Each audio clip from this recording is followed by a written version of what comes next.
Сәлем достар, бүгін сіздерге 2 минутта дайын болатын коктейльдің рецептімен бөлісемін. Бізге керегі құлпынай, сүт және балмұздақ қажет болады.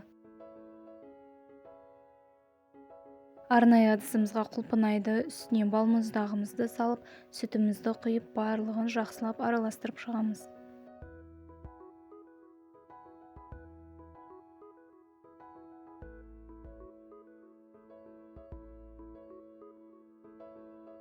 Сіздер өздеріңіздің қалауларыңыз бойынша банан қосып та жасасаңыздар болады.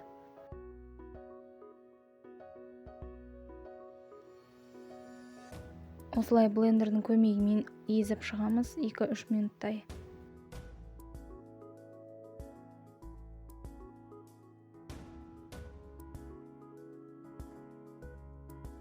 Алдағы уақытта менің каналымда шығып отыратын жаңа видео рецепттерді жоғалтып алмас үшін менің каналыма тіркеліп, лайк басып, қоңырауша белгісін қосып қоюды ұмытпаңыздар.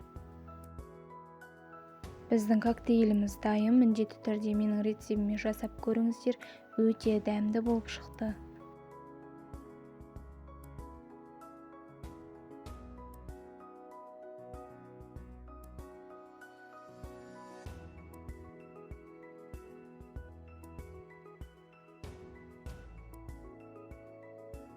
Сіздерге міндетті түрде жасап көруге кеңес беремін, өте дәмді болып шықты.